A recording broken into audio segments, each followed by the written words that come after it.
Bonjour, bienvenue sur Info 83. Dans le cadre de nos rencontres des acteurs de l'économie locale toulonnaise, varoise, aujourd'hui nous recevons Jean-Luc Codacioni, directeur général et fondateur d'Icademy Business et Digital School, qui est basé aujourd'hui 3 rue Racine à Toulon. Bonjour Jean-Luc.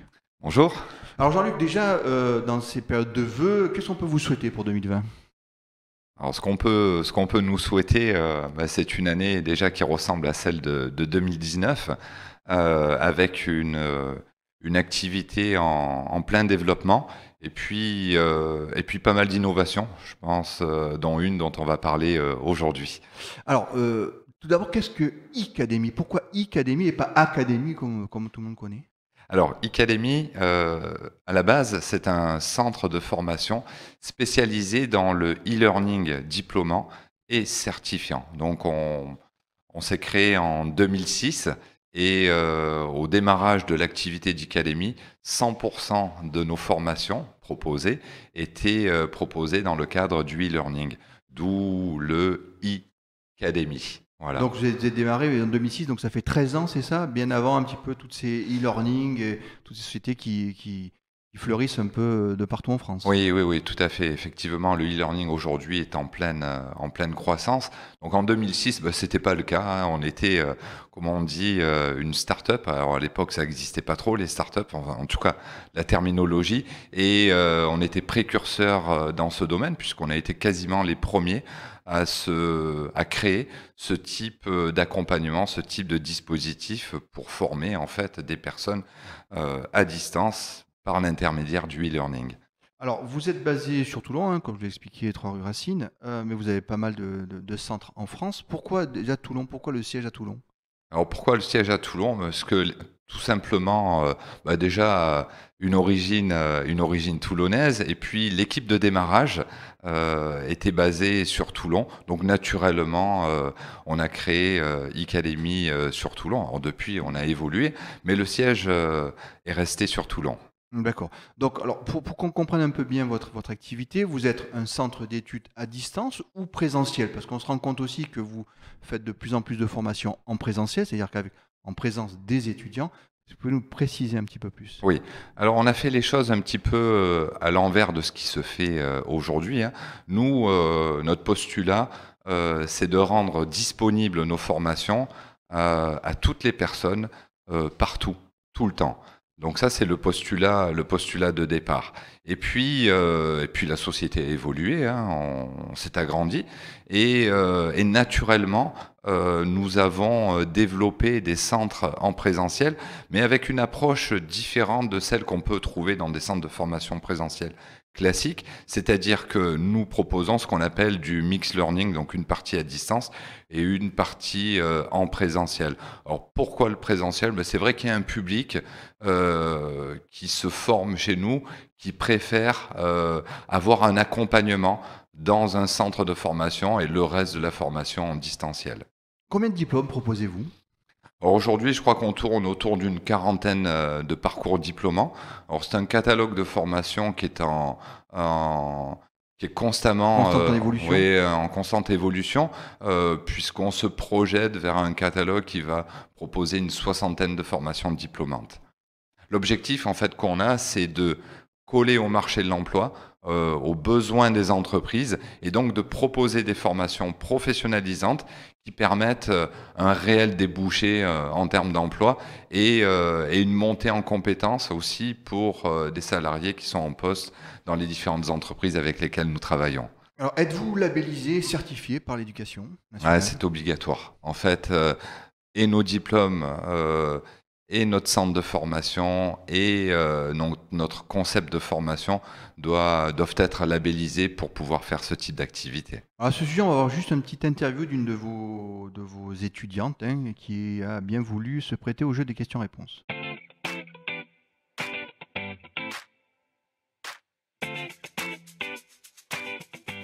Bonjour, je m'appelle Antonia. J'ai fait cette année chez Icademy un bachelor marketing avec une spécialité tourisme en alternance. J'ai connu Icademy car dans l'école où j'étais en BTS, mon formateur d'anglais travaillait également dans le centre de formation d'Icademy, qui me l'a conseillé. C'était très bien dans le sens où on pouvait choisir les matières qu'on voulait travailler, les chapitres qu'on voulait travailler au rythme qu'on voulait. Le seul point qui m'aurait dérangé personnellement, c'était au niveau de mon organisation, mais c'est entièrement personnel. Le premier, c'est déjà qu'on peut appliquer ce qu'on apprend à l'école dans le travail. Donc ça nous aide à évoluer au sein de notre environnement professionnel. Et le deuxième, c'est aussi que grâce à notre entreprise, le coût de la formation de l'école est entièrement pris en compte. Alors bon, on vient de voir cette merveilleuse définition et explication de texte de une de vos étudiantes, nombreuses étudiantes, donc vous formez à distance ou non. Vos formations sont en alternance aussi? Oui. Alors une partie effectivement des dispositifs sur lesquels nous intervenons porte sur l'alternance. Donc aujourd'hui le contrat d'apprentissage essentiellement, mais aussi le contrat de professionnalisation. D'accord. Et dans quel domaine délivrez-vous vos diplômes? Parce qu'on se rend compte quand même que le monde bouge très très vite. On parle de la IoT, on parle de l'IA, on parle des data scientists, etc. Est-ce que vous êtes très vigilant? Est-ce que vous faites de la veille pour justement se rendre compte qu'est-ce que les étudiants ou qu'est-ce que les salariés qui ont besoin de monter en compétences ont besoin aujourd'hui? Oui, bien sûr. Alors, on est en veille permanente, ça fait partie de notre métier et puis des exigences de notre profession. Ce qu'il faut savoir, c'est que déjà, à l'intérieur de nos propres diplômes, nous avons à peu près chaque année 10 à 15% du cursus de formation qui est renouvelé en fonction des évolutions à la fois technologiques et des besoins des entreprises. Donc ça, c'est la première chose. Puis après, comme je vous le disais, notre propre catalogue de formation évolue constamment.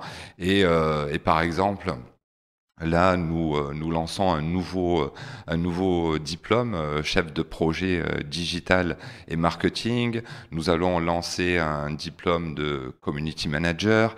Nous intervenons sur la partie liée au développement digital avec notamment, vous l'avez cité, l'intelligence artificielle, mais pas seulement, des thématiques aussi sur la cybersécurité. Donc, nous collons en fait aux évolutions technologiques et aux besoins des entreprises. Avez-vous un réseau d'entreprises partenaires justement pour accompagner vos étudiants et étudiantes? Alors, cette question nous est posée régulièrement, bien entendu. En fait, aujourd'hui, ce qu'il faut savoir, c'est que les entreprises ont des problèmes de recrutement assez importants qu'il faut savoir accompagner. Et donc, nous, on a une stratégie qui porte sur un accompagnement très fort, aussi bien sur de l'alternance, mais aussi sur des recrutements post-formation. Parce que ce qu'il faut savoir, c'est qu'on a un réseau d'alumni c'est-à-dire d'anciens étudiants qui aujourd'hui tournent autour de 15 à 17 000 étudiants et qu'on fait partie d'un réseau d'écoles assez important où on a un réseau d'anciens étudiants autour de quasiment... Alumni, ce qu'on appelle les alumni? Oui, exactement, d'à peu près 100 000 étudiants. Et donc nous avons, en lien avec cette activité de formation, créé aussi un cabinet de recrutement qui s'appelle Talentis Horizon. Voilà. D'accord. On va regarder un second extrait concernant le team building que vous organisez en présentiel dans vos locaux toulonnais, je crois.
Donc on vient de voir un exemple de team building. Alors quel a été l'objectif de cette opération qui s'est déroulée plutôt à Aix, hein, et l'école de Aix? Oui, alors le team building, c'est ce qu'on fait pour chaque rentrée scolaire, en fait, dans nos établissements en présentiel. L'objectif, en fait, c'est de faire travailler les alternants, les apprenants qui se connaissent pas encore, et les faire travailler sur un projet commun et leur apprendre d'entrée de jeu, en fait, l'importance du travail en équipe. D'accord. Vous êtes toujours en mouvement, vous aussi, puisque vous êtes proactif. Vous avez créé justement le ICFA, vous avez créé le premier ICFA. Alors peut-être pas de France, mais en revanche du Grand Sud, hein, de la frontière italienne à la frontière espagnole. Oui. Alors qu'est-ce que c'est que ce ICFA? I avec un E, hein, on précise. I avec un E, oui, oui, tout à fait. En fait, l'alternance est en pleine évolution. Et il y a eu récemment une réforme de la formation professionnelle qui permet en fait à tous les centres de formation de France aujourd'hui, qui le souhaitent bien entendu, de se positionner sur l'apprentissage. Et l'apprentissage en fait offre aux entreprises de nombreux avantages. Et aujourd'hui, ce qu'il faut savoir, c'est qu'on peut tout à fait faire des formations en alternance dans le cadre de contrats d'apprentissage et les faire en distanciel. Les faire en distanciel, en fait, ça va proposer, en fait, ça va offrir aux entreprises des avantages très importants et notamment une flexibilité très forte sur la partie formation, puisque le calendrier de formation va être établi de concert avec l'entreprise qui va recruter son apprenti. Alors ces fameuses formations, que ce soit ICFA ou formation présentielle ou à distance, pour partie sont prises en charge par les OPCA, les OPCO maintenant, ça s'appelle Oui, les OPCO. oui, oui, tout à Pour fait. partie sont prises en charge aussi par le salarié. Un salarié peut lui-même se former. On va aborder là, le coût. Alors combien coûte une formation, si vous pouvez nous donner quelques exemples précis? Alors je vais juste revenir sur la partie alternance et apprentissage. Alors, dans le cadre d'un contrat d'apprentissage, 100% de la formation est bien entendu prise en charge, comme vous l'avez indiqué, par l'OPCO, ce qui fait qu'il y a un coût zéro pour l'entreprise. Il ne reste plus qu'à payer que le salaire, d'accord, avec aujourd'hui des avantages non négligeables en termes d'économie de charges sociales, et des avantages aussi très importants pour les apprentis, puisque le salaire qui est versé en net. Donc c'est aussi un avantage plutôt sympathique pour les apprentis. Et après, pour revenir au coût de formation, en fait, ça dépend de la formation qui est proposée.